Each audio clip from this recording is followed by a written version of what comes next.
Kaganiha, mga kaigsunan, din sa akong version, ambot diha sa King James, o giun sa pagsulti, akong usbon sa pagbasa din.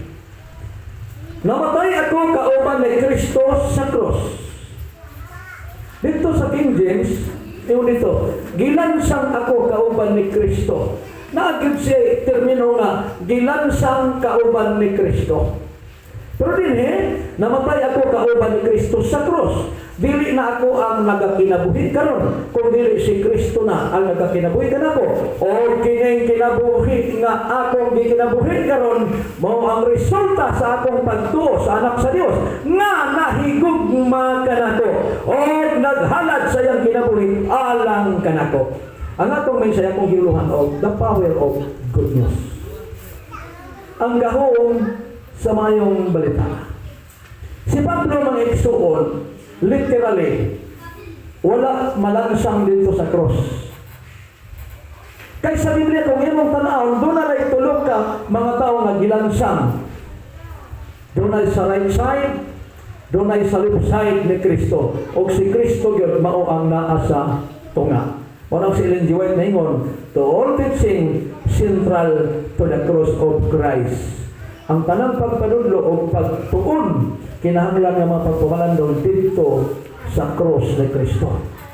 Wala na igsuon nga agi o sumpay kaganiya sa atong leksyon, gituyo na ko ni aron atong dugang may sigutan mga kaigsuonan. Si Pablo mingon, gikalansang na ako sa cross, dili na ako ang nabuhi. Igsoon usa sa prueba sa gahom sa mayong balita nga si Pablo bisag wala gilansang sa cross, nahimo siyang bag-o nga tao. So dili lang si Pablo kung dili, kitang tanan mag-igsunan, wala naman ta gilansang sa cross.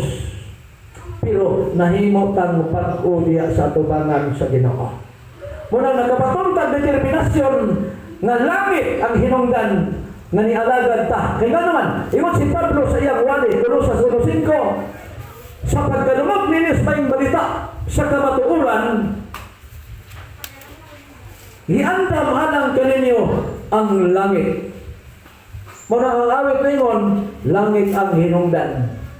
Kaganiha sa balay ni, nagsige na sila istoryahan ay ako nadunggan nga, yun na si Mrs. na, imo nang gitsat ang imo mga pag-umangkon ading, na napil na ko ang kahangawa ni Mrs. sa iyang mga apo, sa among mga apo. Muna may isgot me, kay ka ng among balay na amay mga manok, may nung may kay nanguloy naman tong among duha ka apong agagmay, may nga si Mrs. maunabot na ganig manok, mga siya na, kanang pang maunang kang prail, kanang maunang kang putoy. Kunya kay kining akong mga anak, si Jinjin po nato nga, asa naman ako manood ko po siya. Kunya na matoy panahon, napaligya ko niya sa asa man ko, ilisito kay di pamaligya ninyo. Kunya may ingon po si Mrs. niya, si Ardi unta o si kining among duha ka po, iya po kuno ng tagaag manok siya lisod lang og dito siguro ibutang kay murag nagtapad magsilingan inay kadag ko lain ay tagiya. Ya din murag di pa man kaayo ko pwede na magod lagi pang buhi o niya inay kadag ko na mayon ka kuha ana ni apo poker pay imuhan kuha ani. Ang atong nakita nga temporary yung kinabuhi magkaigsunan, ang gitanaw ni Mrs. nga ang mga apo mapadayon sa pagpangalaga. Kay ang maginikana nila napasiguro panahon lagi paabot aron nga magkaalagad. Para si Pablo maigsuon sa iyang panahon, yung siya kong di magkaganahang magmilyo, mas mayo nga magsimple ka, kaya nga naman. Sa pagpangalagad, doon ay mga sabot, mga kaigsunan. Doon ay mga sabot. Pero hinumdumi, nga tungod sa mayong balita, mauni atong mahimo nga gahom sa pagsukol niining mga babag.